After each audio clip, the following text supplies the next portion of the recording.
Welcome to St. John's. I'm Reverend Anna, I'm a priest here, and I'm so thrilled to welcome you to this exciting, momentous event as we celebrate and launch and hear about Kate's wonderful new book, Undoing Conquest, which I'll just give a plug, is available from Broadside Books right in the back. Roz is back there, so there'll be time for you too, if you do not already, to have a copy of this book.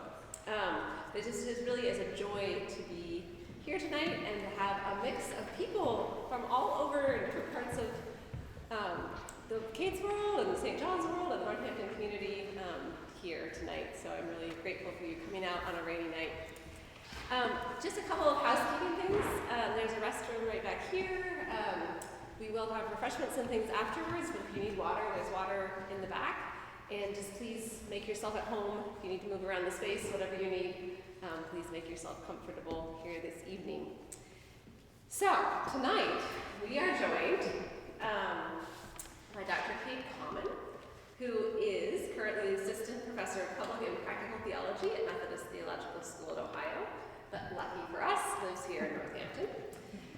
Coming out as a queer person in a fundamentalist Christian setting, prompted a sense of call within Kate to pursue creating a more just Christianity. She left a successful corporate career as a designer to follow a dream of going to seminary and earned an MA from Andover Newton Seminary, which is like a prestigious thing to do these days. I mean, you can't, no one else can ever do that. That's true. Like, this is, yeah, she did too. That. Got another one. Claim that. And a PhD in theology from Boston University. Kate integrates her creative practices with her theological work that focuses on social justice and the church. Now, as I read through this next part, it made me want to go back to seminary. Kate teaches courses on the intersection of feminist and queer theology, biblical studies, design thinking, and leadership. In 2017, she co-produced the documentary film Forging Voices, Conversations with Pioneering Feminists and Womanist Scholars in Religion, which explores gender, race, and theology. Their first book, which we are celebrating tonight, Undoing Conquest, was released in February from Orbis Books, and they are currently working on their second book, Desire Utopia Queering Church, in conjunction with the AAR Academic Series and Oxford University Press. Kate will be leading a 3-session public theology course on Undoing Conquest starting April 28th, and it provides a chance to dive deeper into some of the ideas that you'll hear tonight. Please let them know if you're interested in that course. And Kate lives with 3 dogs, 2 stepkids, and her wife. When she's not walking dogs, she likes to paddleboard on the Connecticut River, watch a good show, play pickleball, or go for a hike. So it is a joy to have you here tonight, and let you on from there. And do you want to just let us know why Brandon is here too? Oh yeah. I don't have your normal why Brandon, but I'm so glad to be here. Nice to meet you. So yeah, I'm excited to be joined by Dr. Brandon Simonson, who is a biblical studies lecturer at Boston University School of Theology. Brandon and I actually were working on our PhDs in similar time frames, and Dr. Simonson was pivotal in helping me with my biblical studies and archaeological research. And so this is a very interdisciplinary book. I am a theologian, and yet I use archaeology and research on the Bible to do my work. And so I depend on folks like Brandon to make sure I'm not doing injustice to the text and to the research, since it's not what I got my PhD in. So Brandon has graciously joined us tonight as a respondent to my book, and he and I are currently continuing to work on interdisciplinary projects together, and we are working on a volume that's going to invite scholars, practitioners, ministers to continue to reflect on the themes I'm going to talk about tonight. So, Reverend Anna, watch out. We might be Ready. Ready? Great. Okay, so thanks everyone for being here tonight. I'm going to not assume you all have read the book. So what I'm going to do tonight is offer an overview of the key points that I make in the text so that we can all sort of be in conversation even without reading the text. So hopefully you can see the screen. If not, move yourself around so you can get a better view, because I'm going to do about a 20-minute presentation on the text. And then Brandon and Reverend Anna will have a brief response. We'll do some dialogue and questions among ourselves. Then we'll open it up to all of you. And then there'll be cake. Yeah, then there'll be cake. And Broadside Bookshop is here. Roz is in the back. We'll be selling books, and I can sign them for you if you'd like after the program. All right, so let's start. And let me just say that, as Reverend Anna said, I grew up in a conservative Christian environment, and I know firsthand what it's like to be marginalized by the church on multiple occasions. And so I went into my theological studies with the desire to help make the church a more just institution for queer folks like myself, but for others. And that's really the guiding principle that guides all of my work, including this text. And so let me just set the stage for a minute. First of all, I never set out to write a book about archaeology and biblical studies. As a queer person, I thought, okay, I'm going to go to seminary and I'm going to make the church more inclusive for LGBTQ folks. That was sort of my driving call. I thought I was going to be a pastor and do that work. But lo and behold, I found myself sitting in the very first semester in a course in Introduction to Hebrew Bible. Now, someone who came from a very conservative Christian background, I was taught from the very beginning that the Bible was the inerrant word of God, that it was infallible, that everything in it was true. And so even though I moved on from that approach when I came into seminary, I still really held the stories in the Bible in high regard. And so there I am sitting in this first class, halfway through the semester, and the professor started class by talking about how new archaeological research that's been turned up in the last 100 years has contradicted key stories around an Israelite conquest in the book of Joshua, and it's pretty exciting research. And then he just paused and quickly moved on to something else. I think about the Assyrian Empire or something. And for me, that was like a record screeching halt. I was like, wait a minute, what did you just say? This research contradicted one of the most violent texts in the Bible. And I was like, wait, why haven't I heard this before? Like felt like I was a student of the Bible, took these texts seriously. This is 100-year-old evidence. How come no one's ever shared this with me before? And then I was like, why are we moving on from this? Like literally, it was like a 2-second blip in class. And so that was really the trajectory. I found myself thrown headlong into this passion to find out more about this archaeology, and then about the biblical studies research that answered questions I had, like, okay, if this archaeology contradicted the story, why the story? Where did the story come from? And that was, to give you perspective, in 2008. And the book just came out, and I've been really following these themes. So I don't know what this says about me, but very determined and nerdy. Yeah. Yeah. So, okay, let's talk a little bit first about the story of Conquest. Some of you may be familiar, some not. So I'm just going to do a very brief overview. So for those of you that know the Bible, you will probably realize that there's violent stories in the text. And one of the most violent stories that gets credited is the Conquest narrative. And this is a story where, well, I'll get into it in a minute, but I want to just say it's had a long life outside of the Bible, especially in the hands of Christian empires. This story, which was firmly grounded in the Hebrew text and was around a very specific group of folks from a very specific time, basically became a meme for Christians that took on the identity within that story and used that story to justify all sorts of genocide and atrocities around the globe. So I am a Christian theologian. I'm writing from the Christian perspective, and my work is towards the Christian church. But I know other faith communities may find this work resonant and may be of import for their communities, but just to be clear, that's where I stand from. That's how I'm approaching the text.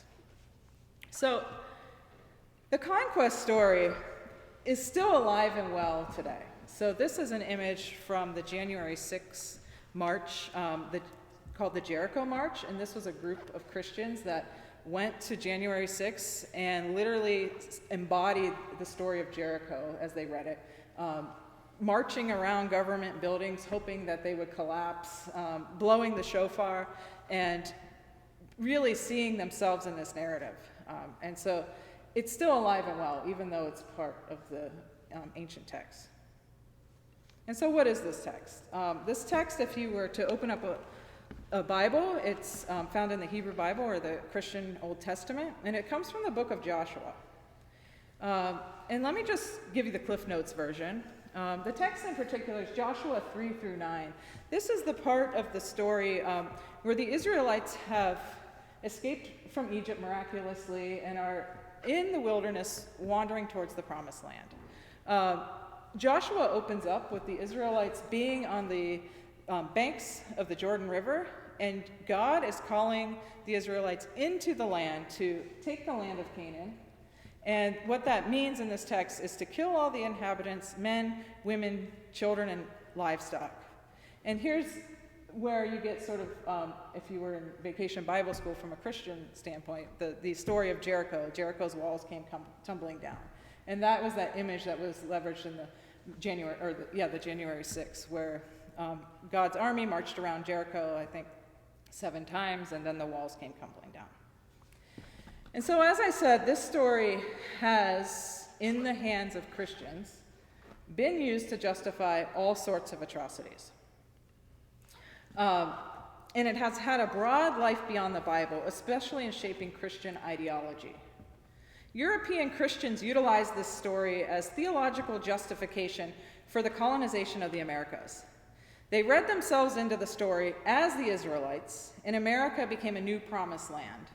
And the indigenous peoples were cast as the Canaanites, those people that God had instructed to destroy as Israelites went into Canaan. And so in America, the indigenous people became cast as the Canaanites. And this enabled the Christian white settler colonialists to murder and displace American Indians or indigenous peoples with impunity. Basically, the story let them sleep at night. And the story continues to be baked into the mythological identity of the United States, and it's behind concepts like manifest destiny, this idea that we can settle the West, westward expansion, it's our land, God's called us to.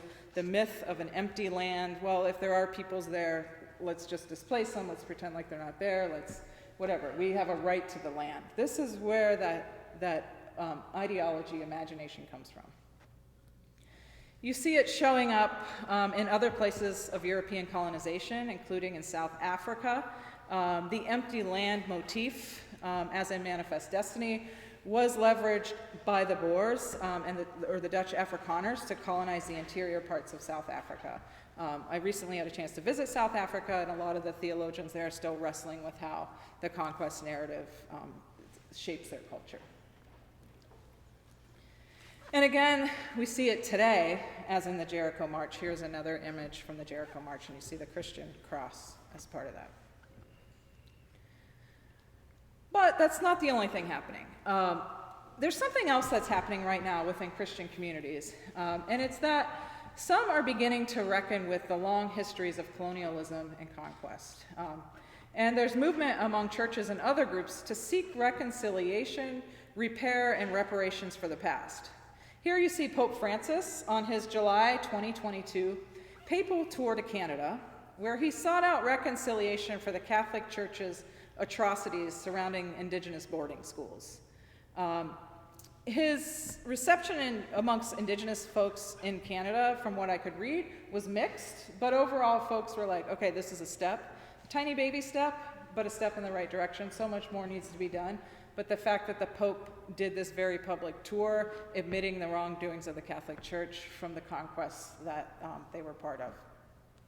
The Episcopal Diocese in Massachusetts right now put forward a toolkit for reparations in community and created a reparations fund with a goal of funding it to $11 million. Thanks, Catherine, for letting me know about that. So this type of work of looking to the past and seeking to make reparations is starting to happen amongst churches. So now let's take a turn and let's talk about what this archaeology is. What was it that I found so interesting? So in this section, we're going to take a look at what archaeology can tell us about the origins of the Israelites in Canaan. Right now, we no longer just have the Bible to give us an account of the origins of ancient Israel, but we have the material and cultural record that has been left behind or buried over and has just recently, in the last century, started to become uncovered. There was sort of this idea that early archaeologists went into Israel and Palestine with a spade in one hand and a Bible in the other. And the thought was, read here sort of conservative Christian archaeologists that were like, oh, the Bible is inerrant. All we need to do is follow, let's look up that Joshua story. Let's go to these places. We should be able to dig up and find evidence of the conquest of Canaan. When they started digging up these places, they did at times find evidence of like collapsed cities or conquest, but then the dating was skewed. None of the dates matched. They weren't in a nice continuum. They were completely outside of the time frame of when the early Israelites emerged on the scene. And so what they set out to do was sort of prove the inerrancy of the Bible, turned up something else. And so let's set the stage of the time period that we're digging and where we're digging at. This is a map of the ancient Near East, and the places that this is present-day Israel and Palestine. And so you have Egypt here, the Dead Sea, the Sea of Galilee. And so this is where archaeologists were doing their work. Now, the time period that they're digging for is around 1200 BCE, so 1200 years before Christ, and so 1200 years before Jesus of Nazareth steps onto the scene. So a long time ago from us, for sure. It's known as the end of the late Bronze Age or the beginning of the early Iron Age. Now, during the late Bronze Age, Egypt controlled most of this region. So pharaohs were living down here, but they maintained control of this. So it was all basically considered, you could say, Egypt at that time. And there were city-states that controlled this area. They were indigenous Canaanites, but then they paid tithes and they were dependent upon Pharaoh to send horses and chariots to put down any sort of insurrections or movements. And Egypt ruled for nearly 300 years before things started to collapse. So around 1200 BCE, things start to get a little hairy in the region. What was once a powerful civilization began to crumble. And for a long time, it was a very mysterious collapse. Like, why did this happen? But very recently, archaeobotanists, and when I say recent, in the last 10, 15 years, started taking pollen cores from the bottom of the Sea of Galilee, and they discovered that the Egyptian collapse was precipitated by dramatic climate change, caused by ice sheets melting off of Greenland and causing the Mediterranean to warm, which created severe droughts in the region, lack of food resources, and led to mass migrations of people and an instability that eventually caused the Egyptian empire to collapse. And so this was unknown until very recently. And so it is in this tumultuous time period that archaeologists discovered a new hidden history. No, it's not a Dan Brown novel. It's an actual hidden history that's been buried over in part by the biblical texts themselves. And so the origins of the Hebrew people have remained hidden for several thousand years until quite recently. And what archaeologists began to find as they were digging in this region was hundreds of villages scattered across the highland regions of this ancient Canaan area. These were a diverse network of agricultural and pastoral villages made up of groups of farmhouses built together often in circular patterns. You can see some images here. These farmhouses were largely unfortified. The circular pattern enabled sort of the outer walls of their farmhouses to act as like a barrier to keep animals, wild animals out. and children and sort of sheep and goats in. So there was a centralized courtyard. And the fascinating thing was that they were scattered in the highland regions, and so they were actually close to empire, but essentially off the grid. And so this is a topographical map of present-day Israel and Palestine. And so you can imagine that the city-states that were controlled by Egypt were in the lowlands along the Mediterranean, where these highland settlements are showing up in the highlands here. And they remained relatively untouched for a pretty simple reason, and untouched for about 100, 150 years. And that's because horses and chariots really can't get up in there. So it was like, there wasn't really a dominant force to be able to get rid of what was happening in the highlands. And so this created about 100, 150 years for these villages to proliferate. And that's what archaeology unearthed that fundamentally contradicted this idea of conquest. And so let me just pause for a second. The Bible describes the emergence of the Israelite people into the land of Canaan as a violent militaristic conquest, whereas archaeology turns up that the origins of the Israelite tradition can be traced to this peaceful settlement process. Scholars consider these early settlements as proto-Israelite.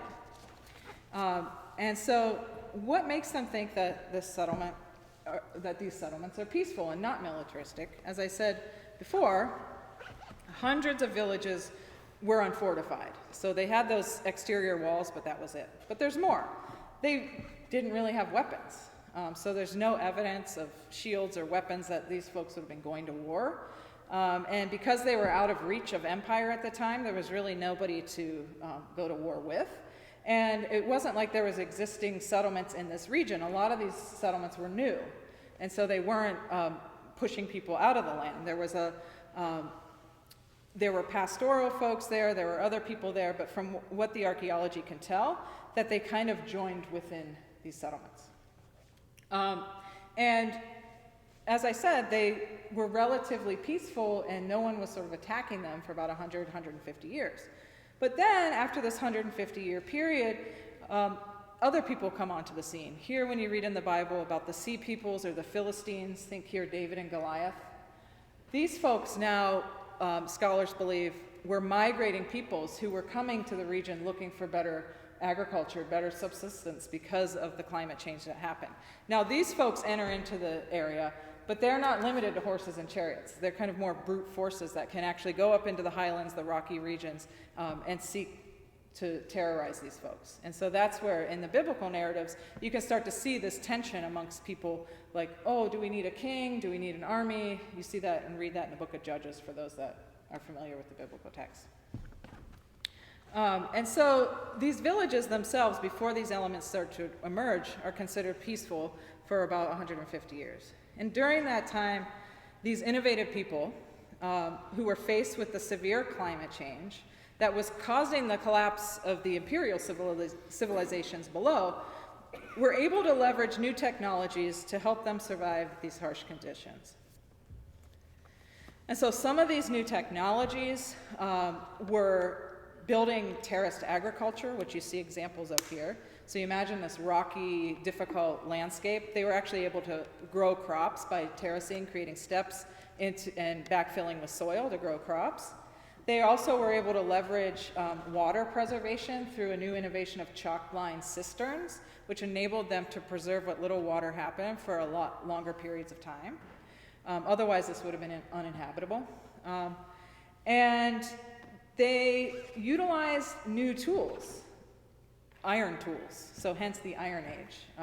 Prior to this, in the Bronze Age, the only way to get metal was through expensive palace workshops. Bronze was expensive, difficult to come by, and so the only people with access to like swords and tools and plows were sort of elite classes. Iron working was discovered during this period, and it enabled people, sort of everyday people, to have access to plows, plow heads, picks, stuff to dig out a cistern to plow these fields. And blacksmiths were itinerant. they could go around to small villages and provide these tools. So these begin to be known as democratizing technologies, because what was once reserved for the elite, now people like in these settlements could have access to. A second piece was that they appeared to have what I'm calling justice-oriented communities that were not hierarchical, so not sort of like a steep palace class and everyone else, but scholars consider them to be heterarchical, where that they didn't have a ruling class. Power was shared and spread among people, including across genders. So people had different roles and shared power. There wasn't a king, there wasn't a high class, low class. They see that in graves that they're found that lack like extreme burial goods, and like the farmhouses were the main centers. It wasn't like there was a temple or a like expensive palace where someone was living in. So folks were living in what some think was egalitarian, if not a utopian in their ethos. And so this is where some scholars argue this utopian flair that runs through the Hebrew Bible emerges from, that this is a remnant of the consciousness and of the practices of these early people. And here we see a new cultural development, if it hasn't been obvious yet. And so this whole period, this 150-year period, is known as an ethnogenesis, where a new culture and ethnic identity eventually emerged, known as Israel. And during this time, they also began to develop their own written language, Hebrew. And again, if we think about iron being a democratizing tool, the invention of alphabets, the Hebrew alphabet, is also democratizing. Before this time, language was, again, relegated to elite imperial institutions. Cuneiform, Egyptian hieroglyph, Brandon's a language expert, so I'm sure he can say more about that, were very difficult and expensive, so your average person couldn't do it. So what was happening within these settlements was the development of their own script, their own language, the origins of Hebrew. So these folks were not only settlers in the region, they created new communities, new language, and this would eventually lead to the Israelite tradition and, where we stand today, biblical faith traditions. Their story then becomes very important to the communities of biblical faith traditions today. These folks were not the only ones doing this type of work at this time. This type of cultural emergence was happening throughout the region. But again, why it's so important for us, why their story is so important for us, is because of where we stand today in their lineage. After learning this, I was left with two fundamental questions. The first was, why has this story not been told? At least I had never heard it until that day in seminary, where it was just a little blip on the radar. And then after that, I never really heard about it again, except for my own research and partnering with folks in biblical studies. So it seemed like it's widely known within biblical studies, but it hadn't trickled out of the academy, if you will. And so, why has this story not shaped our faith? Another question I was left with. And then, I guess I had three questions, so. Third, if the Conquest story didn't happen, why is it in the Bible? Like, where did that come from? So, I'm not going to be able to get into the details of that tonight. I do get into it in the book, but I will offer just a brief timeline overview, just so you all can have a bit of an insight into that. So, okay. To answer the question of how did the Conquest story get into the Bible, if the origins of the Israelite tradition wasn't militaristic but peaceful, you have to really zoom out. So, here's the beginning of the Common Era. And way back here is our 1200 BCE Highland settlements period, so that kind of 150-year period of settlements. Now we have to zoom out and go forward about 500 years, 640 to 609 BCE. A lot has happened in this 500 years. A lot of history has happened. A lot of that history you can read about in the biblical text. And we won't get into that, but I will say that what happened here was interesting in that there was a king of Israel, of Judah actually, King Josiah of Judah, who was living in Jerusalem. And at this time, Judah was experiencing extreme pressure from the Assyrian Empire. And folks were literally, experiencing extreme trauma at this point. The northern kingdom of Israel had been conquered by the Assyrians, and a lot of refugees were coming down into the southern areas of Judah and Jerusalem. And it's during this time that King Josiah and or other leaders of that area and of that tradition decided to do what's known as Josianic reforms. They decided to reform their tradition. And the reasons that they did that was that some of these empires were starting to collapse. The Assyrians were sort of on their way out. Babylon, that had been in the area, was sort of there was this power vacuum. And these folks realized, maybe there's a chance for us to stop being bullied, stop being traumatized. Maybe we can make a go at being, having agency in this really difficult and hard time. And so they essentially, what biblical scholars hypothesize, is that began to recraft their tradition to mirror some of the imperial traditions that were surrounding them, to sort of puff themselves up and say, hey, guess what? We were never a peaceful people. We were just like you guys. We were the ones that were responsible for destroying some of these ruins. It was us. And so this very much, David Carr, a biblical scholar, talks about this need to reform comes out of a place of trauma. And so what happened during that time is, under King Josiah, a lot of new texts were written. And the conquest narrative, in a sense, shifted the history to say, we weren't these peaceful settlers, we were a militaristic power. As history went on, then you have sort of the Babylonian exile and the compilation of texts, and that this text became then the history. And so that history then moved forward into everything that I've talked about earlier. So that's just where it came from. You could get many PhDs just studying that area. So that's the thumbnail version. And so the thing I'll end with is, and this is where I go in the book, is, okay, so now what? What does this story have to do with our faith practice? And I go with a fundamental principle, and that's this idea that stories shape us. And origin stories in particular shape us. And so you can see how the conquest story, as Christians leveraged it as an origin story, like, hey, who are we? We're conquering people. God called us to go in. We can go and now take America.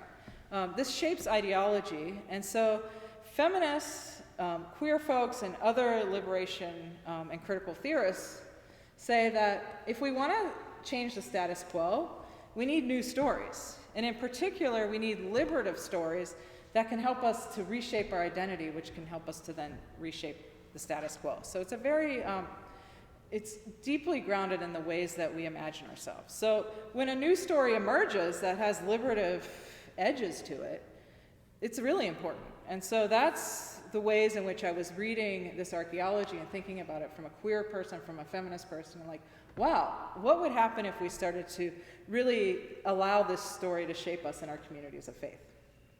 And so I end this by inviting the Highland settlement story into our faith practice. And here's where I put on my designer hat and I start to think about, like, okay, how do we do that? How do we leverage a story and allow it to shape us? And working in brand identity and marketing for years, I started to think about the church and the ways in which we tell our own stories, and we tell our stories through the practices that we do each week, through liturgical practice. And I thought, okay, what if we were to invite the Highland settlements into our practice, not just into sort of a book club where we read the book and we're like, oh, that was great, but no, like bringing these stories off the pages and bringing it into our life of the church. And so I designed what I'm calling a season of origins. This would be a yearly season, just like Christians do with Advent, where it's like a 4-week season, and each week would have a different category of depth and reflection. And the different weeks that I've named are Invite. Invite would be a week to invite the Highland settlements and other liberation stories into the life of the church. Week 2 would be Name. Here, churches, especially churches that have legacies of violence, it would be a chance to name the atrocities of the past and to take responsibility for past harms. Week 3 would then be a move to repair these past harms through reparations or other justice-seeking actions that we see churches beginning to take. And then the 4th week of Origins would ask us to imagine together a more just future and a way forward. And so the Highland settlements as a new origin story can prompt this type of liberative origins and liberative work in the church. And this is just one idea that I have, but I'm excited to see where folks take it. So thank you.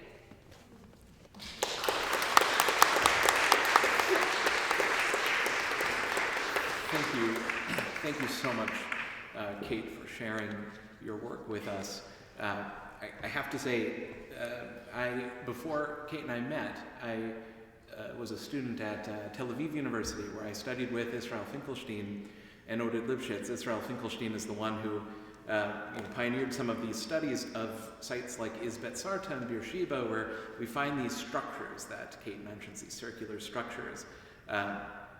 And I have to tell you, in my sort of education in biblical studies and in archaeology, nowhere have I seen it so accessibly and eloquently explained as in Undoing Conquest. These chapters about archaeology are a gift in and of themselves. The work that Kate does after it's excellent work, but just for that alone, if you don't have a copy yet, I'd suggest picking one up, reading those chapters. It really makes the material come alive. And so thank you for that. I had some points that I wrote prior to this evening, but I made some notes as we were talking, and I think I'll respond to some of these first. You make such a good point about the way that we, as modern readers, interact with the Bible.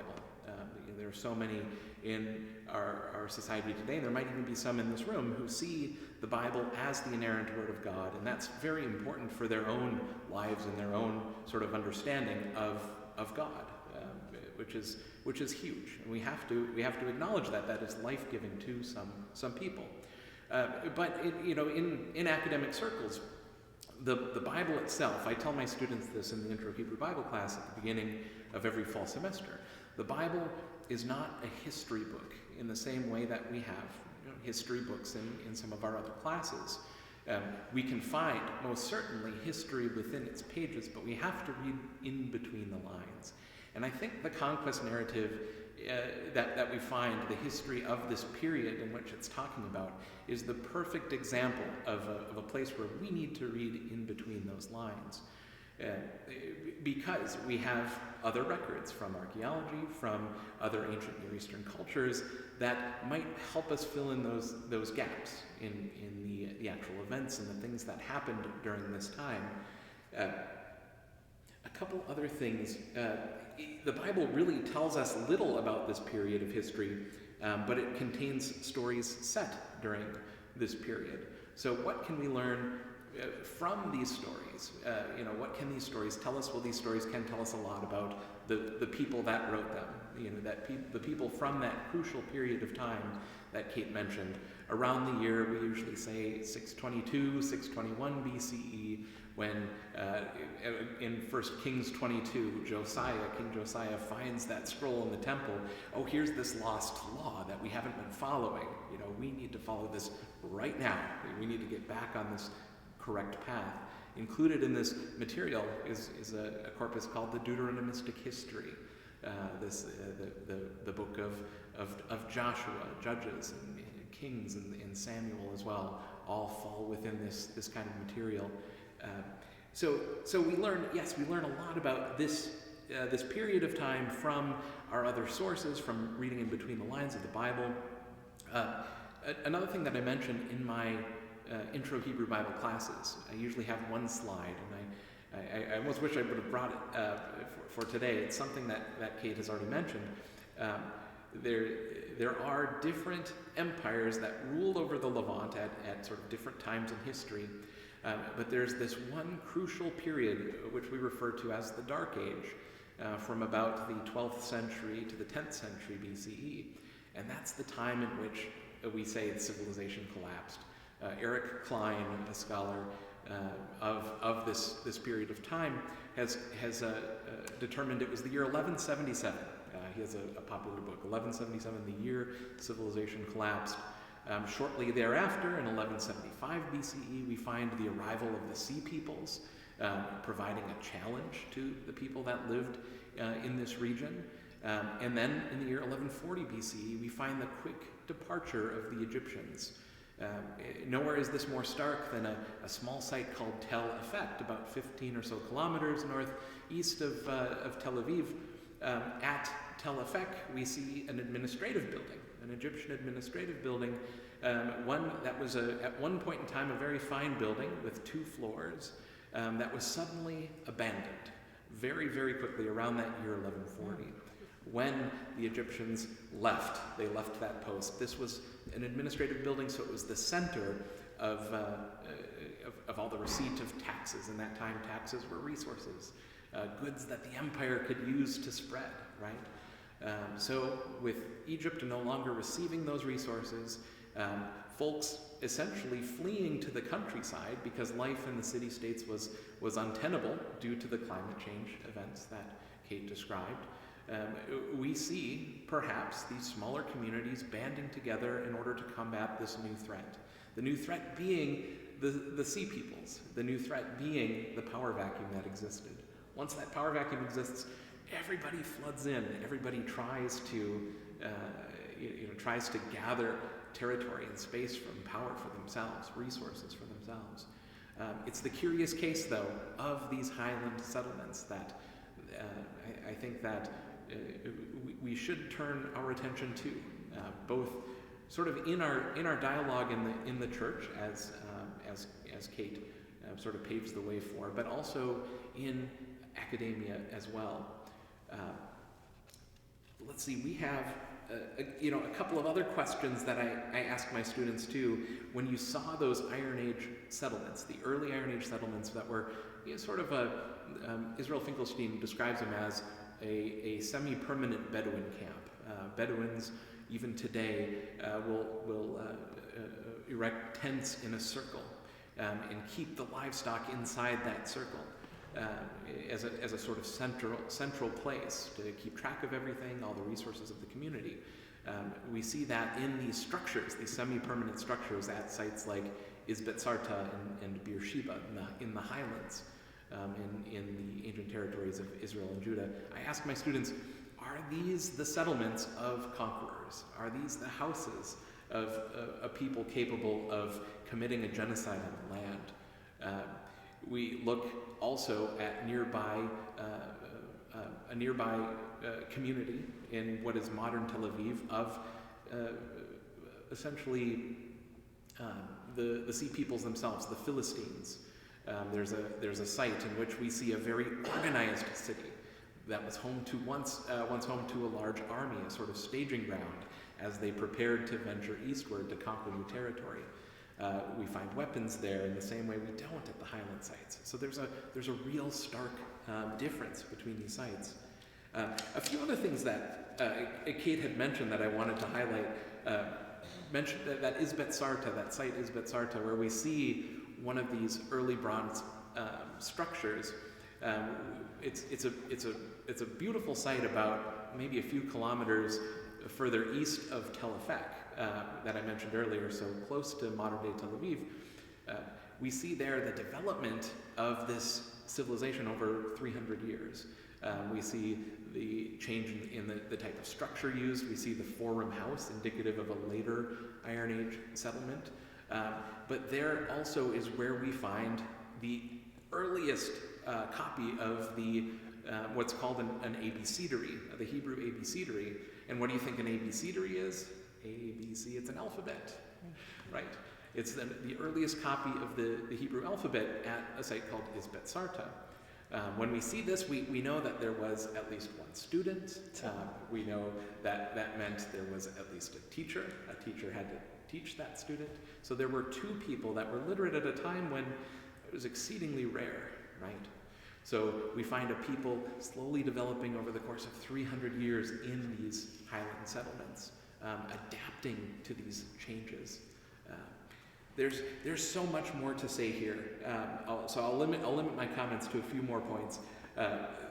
One of the most interesting ones, I think, that Kate raises, especially in this material, is this idea of a people filling this power vacuum in these highland sites and sort of developing amongst themselves as essentially what we could consider refugees of the Assyrian Empire, refugees of empire.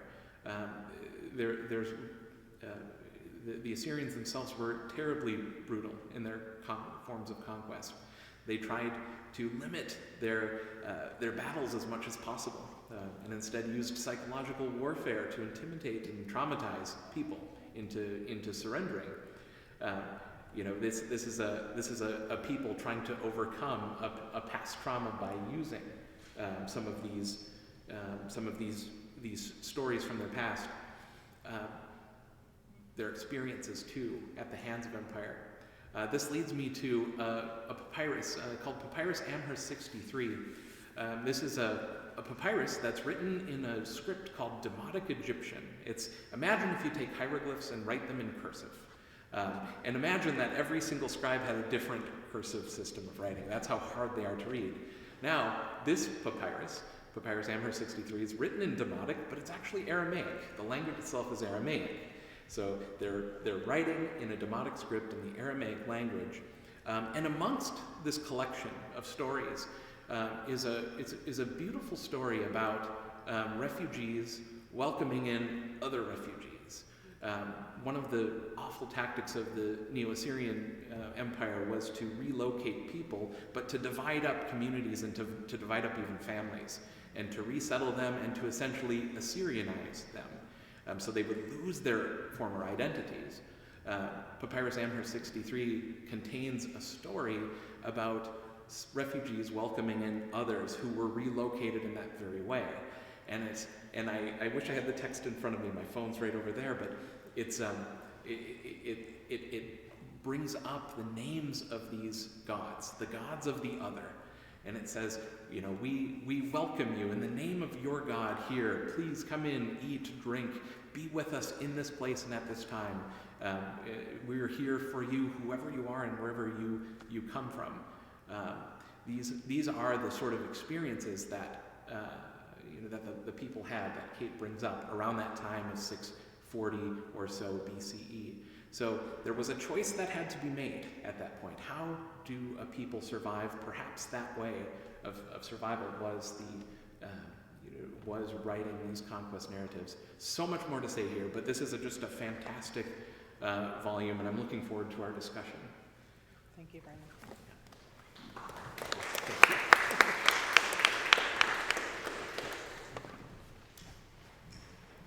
So I come at this text and our conversations with Kate first as somebody who, went to seminary and enjoyed my biblical studies classes and found them incredibly helpful. And particularly as a preacher, I often go back to that knowledge base and to know that, okay, context matters. Between the lines matters. These things matter for interpreting these texts for here and now.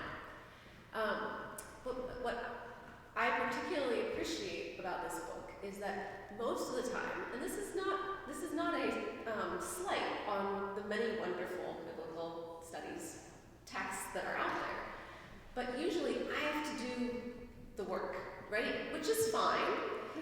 But what I appreciate about this book is it does not just stand alone as a reference point. It's an important reference point. It's put together.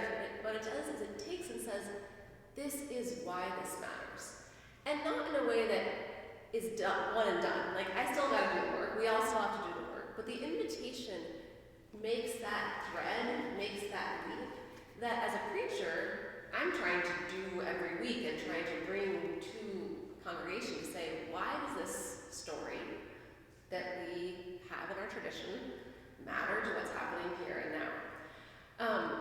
And I so appreciate, and there's some beautiful lines, and I highlighted a bunch of things, but I think for the sake of time, get the book and read it yourself. But there's such a strong argument for this thing that I think that we just know is true as humans, which is that stories matter, and stories shape us, and stories are what we are made of.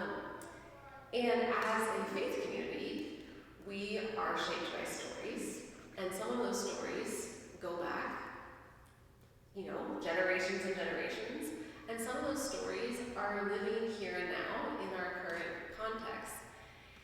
And the way that this thread is drawn to say that it's not only that this story in our scriptures as Christian people, for those of us who identify in that way, it's true in other traditions, but that's where I too am sitting.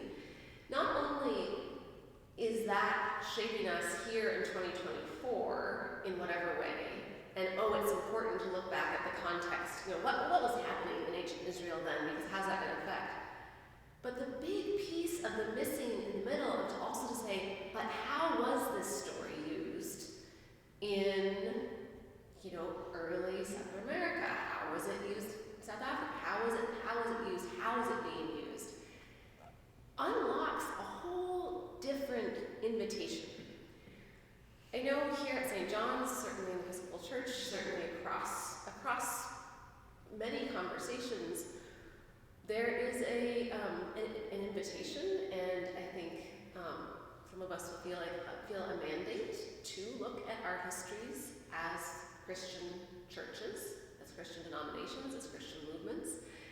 And I think what I often find as I'm speaking with people and in conversations is we can talk about enslavement of African people in the Americas. We can talk about indigenous peoples and, genocide. We can talk about these things, and there's this feeling of, okay, I know that was bad. I know we need to do, what do I do now? And people get stuck, right? And I see this, I think this is something we can find in general, but I see this within faith communities. And that there are dedicated people, and that some of them are in this room, who are continue to keep asking those questions. What I see this story, this set of stories doing, is giving Christian traditions a way to enter into our own conversations and reckoning in a way that both acknowledges how stories can be used for harm, and within our tradition says, and there are stories that can be used for repair, stories that can be generative, stories that can be used for creating and being part of the just and generous world that I think many of us believe God longs for us. I'm wondering, would it be okay if I read the narrative? So Yeah. I read this book, and I will admit that I finished it at like 5:30. Oh, congrats. But I finished it before today. And it's fascinating. Well and done. it's fascinating. But I was very surprised when I got to page 132, and I read Kate's rendering of what the story might sound like, that I was actually moved to tears. Because in the context of story and longing in this moment in time for a story that can help us as a peoples, as a human race, to find a way forward, it did what, I don't want to set it up so I told you where I went, but let's just listen for a minute. Just listen for a minute. So a great exodus occurred around the end of the Bronze Age in the land of Canaan. Many people faced oppressive economic situations and even slavery by the Egyptian Empire that cared more for enriching itself than caring for its people. During this time, an unprecedented drought occurred, making an already difficult situation worse. People suffered greatly and cried out for help.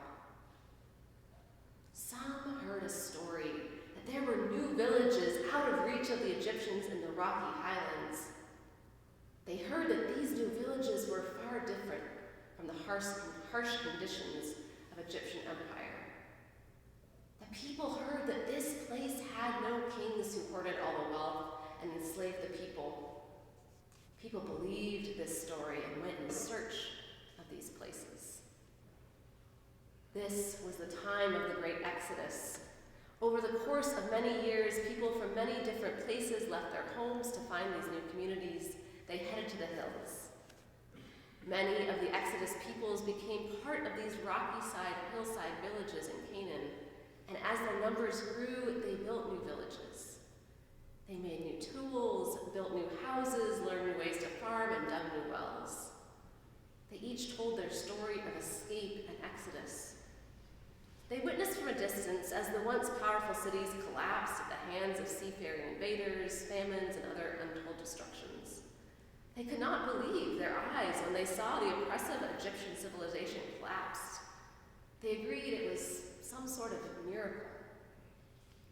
All the while, they forged new lives, built new communities, made uninhabitable terrain habitable, created a new language. On these rocky hilltops of Canaan, the Hebrew people were born. They were a diverse group of people who shared the resources of the land and created a society with far less socioeconomic divides. These were brave and innovative people. These brave and innovative people are the ancestors of the Israelite people who would go on to develop the biblical traditions. Their spirit enlivens liberation movements around the globe. Now, some 3,000 years later, we stand in the shadow of their dream. How can we once again make it come alive? What is our own exodus? How do we become an exodus people? To me, this is an invitation to wonder about how we can be part of a new story. And there's not one solution in our world, right? It's not one story. This isn't your book is excellent, but it's not the magic purple pill, right?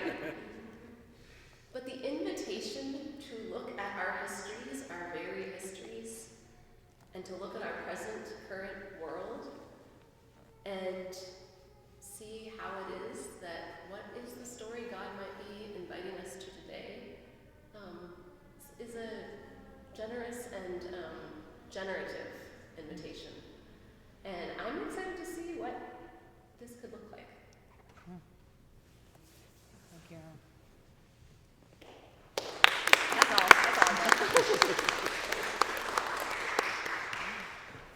Do you want to say anything before we open it up? Just thanks, for your interpretations, and thanks for reading that. So friends, responses, queries. I want to say praise God for this new thing I'm hearing about called practical theology. That term's still new to me, Kate. Praise God for that. Thank you, Catherine.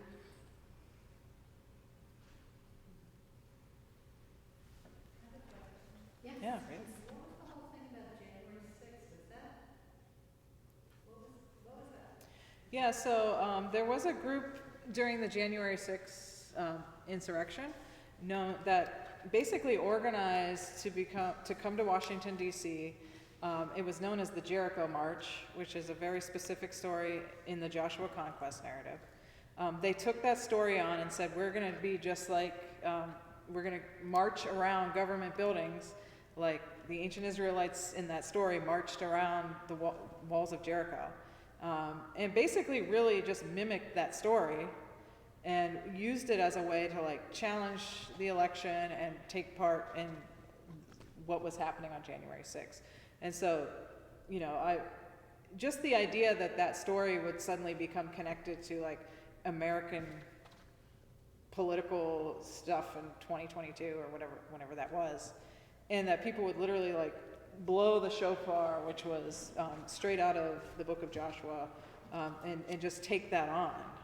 it's just a striking example of how this story activates and lives on, at least in America right now, amongst certain, I look at Christian groups in particular, but in this organized march. I think they had like 2 marches. So yeah, that was just an example. Yeah, I think, I'm not positive of it's sort of, when you read about it, it gets sort of lumped together with the protests that were happening on January 6th. I'm not sure if anyone from the Jericho March was arrested for going into the Capitol, but that would be interesting to find out. Were they very disappointed that the walls didn't crumble? I assume so. Can I say something? Yeah. If you want something to happen, you have to exemplify what you want to happen. It takes a lot of courage to do that sometimes because not everybody's going to agree or have a good opinion on it. But if you want something to happen, regardless of the fact that you just might want to exemplify what you want to happen. Thanks, Ani. Yeah, that resonates. I appreciate that. Here. Kate, I'm curious about your experience in the academy, so to speak. It seems to me that what you're doing here, what you've done is sort of shuffle the deck somewhat. And I guess and the fact that you were in divinity school and then in a serious PhD program and all that, how did people respond to this? And what was that experience like to sort of get you here? Great question. Thanks for that. I will just say that, yeah, I started this research in 2008, let's say, and it's taken this long to get the book finished and published. It's taken 2 degrees. It's taken countless work with colleagues like Brandon. The work has had a lot of pushback. I have had pushback from the very beginning of when I was literally telling Brandon this today, that I'm this like new student and I'm like, oh my God, this archaeological evidence, like this makes, my advisor happened to be the Hebrew Bible scholar. I went into his office and he literally shut it down. He was like, no, it's not important. You're too early in your career to know anything about this. There's no shortcut to becoming a scholar.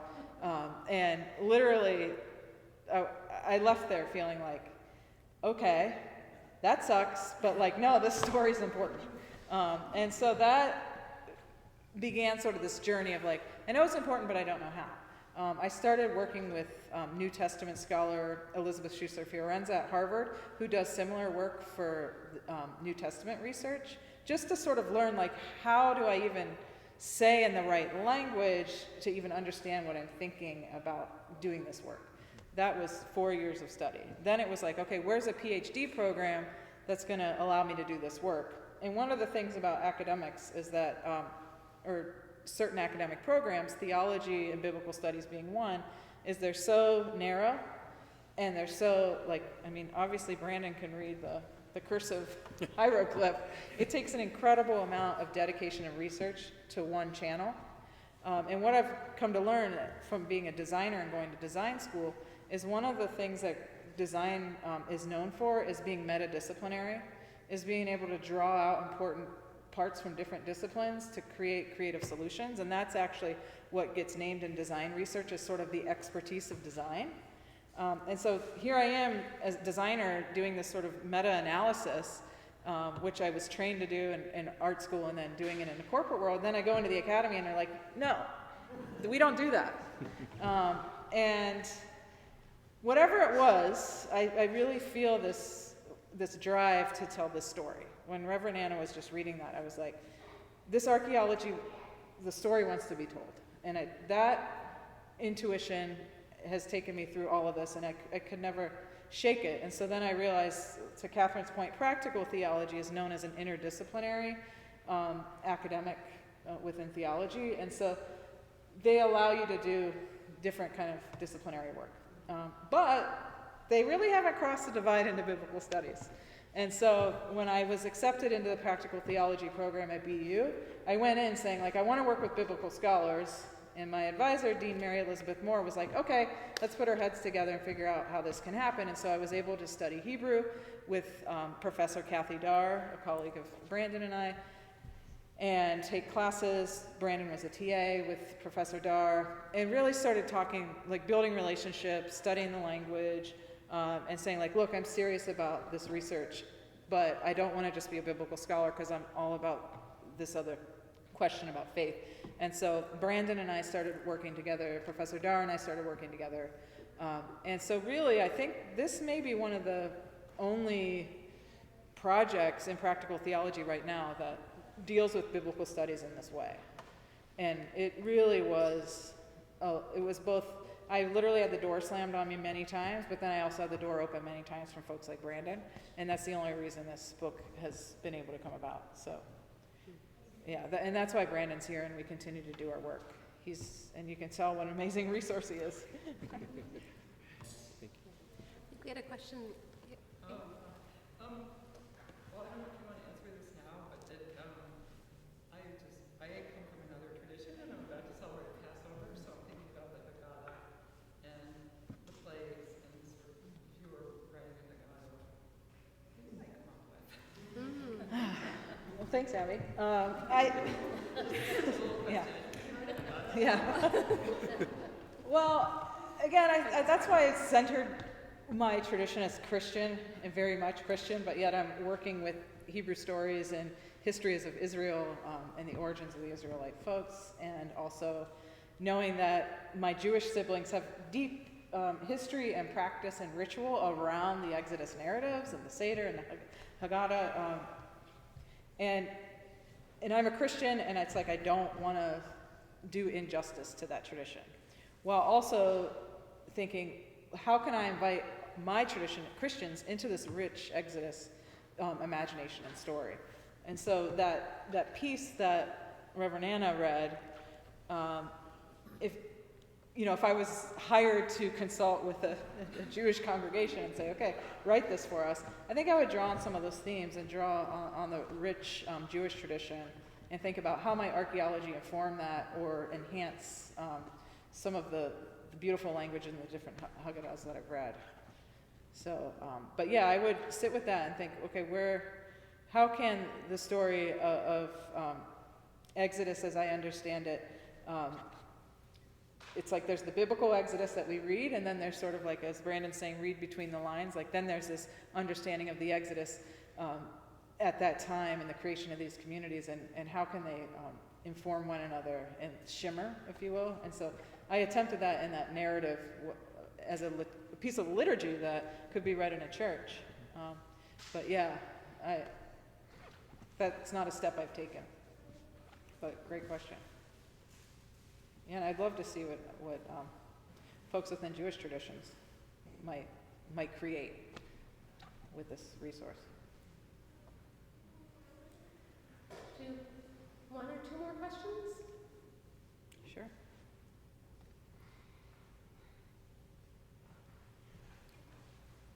I was wondering when the sense of Jewish identity started. Was it before this period, or well, the Exodus obviously was obviously done as a group, but when did it become more formalized? I don't quite know how to put that. Yeah, great question. When was an Israelite identity sort of codified? And I can let Brandon weigh on this too, and I'll just start if that's okay. And then, from my understanding of the research, there's this notion of ethnogenesis, where groups start to develop cultural, a separate culture that's different from cultures they've left, and then start to create their own identity and then ethnicity from that. So it can be a long process, and so probably around 1,000, probably. So you start to have more of a self-conscious Israelite identity. One of the, and I'll just throw this out there, one of the theories that I really like is that the Exodus story some scholars read it as a cultural memory of this period, that these folks were coming into the settlements, and everyone was sort of carrying their own Exodus story, and that the Exodus, as we have it written now, is sort of like a corporate conglomeration of everybody's story. And so when you read about the plagues, when you read about the collapse of Egypt, you can imagine, like, people were literally witnessing Egypt collapse, like vacating buildings, leaving. Like, that had to be miraculous to see. There were plagues. There were all sorts of dramatic things happening with climate change. People were enslaved and then, able to find new communities and freedom. And so this story then becomes foundational for an Israelite identity. When that happened, when the story got written down as the Exodus as we read it in the biblical text now, I'm not exactly sure, but Brandon may be able to speak more to that. This is a fantastic answer, and I think your question has two different answers, because we could talk about Israelite identity, and then we could also, we can also talk about Jewish identity as well. Jewish identity is codified, is solidified much later than Israelite identity. There's a text written about the 12th century BCE called the Victory Stela of Pharaoh Merneptah. It was written by an Egyptian pharaoh who conquered the Levant, and he brags about all the people he destroyed, all the cities. And city after city is named. It reads, desolation is for Tehenu, for example. The city of Tehenu was destroyed. And then, very curiously, suddenly, it mentions Israel. It's the first time the word Israel appears in recorded history from about the 12th century. That Israel is destroyed and his seed is not, meaning the people were destroyed. If you read that text in the Middle Egyptian language, you see something that you don't get when you read it in English, and that's essentially what's called a determinative. It's a sign that appears at the end of a word that tells you how to interpret that word. And for every city, there's a little determinative that says this is a city, except for Israel. Israel appears next to the determinative for a people. So Pharaoh Merneptah is bragging about destroying Israel as a people, not necessarily Israel as a city. So that's the earliest example that we have of extra-biblical evidence about the people of Israel from the 12th century. So it's about this time, maybe even a little bit before, that we see a people known as Israel. And again, scholars will have many different opinions about when we start to see Jewish identity form. I like to think that we see it really solidified around the 5th century BCE, after the return from exile in Babylon. There's a small community on the island of Elephantine on the Nile River, near the second cataract of the Nile River. This is the furthest south you can get in ancient Egypt before you enter into the land of Nubia. And there was a small Jewish community living on this island, and they even had a temple to the God of ancient Israel on this island. We often think that the only temple was the one in Jerusalem, but we have evidence of this temple as well. And we see a sort of life flourishing there. We see the development of laws related to Passover. We see, that develop over time. In one letter dated at the beginning of the 5th century, we see someone ask another, hey, when are you going to celebrate the Passover? There's no specific time designated for it. But then by the end of the 5th century, we see a letter from Jerusalem to the people living on Elephantine, hey, this is when you celebrate Passover, and this is how you do it specifically. So it's around that time, the 5th century, that we start to see, of course, the final version of the Torah appeared around that time, around the 5th century, but also these laws related to what we would call Jewish life at the time. So very good question with very complex answers, for sure. Well, I'm sure that if there are more questions, we can have those in smaller settings. But I think that we should give just a huge round of applause.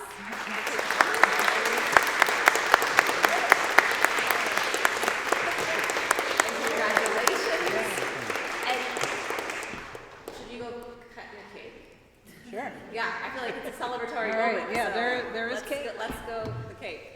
Cake cupcakes.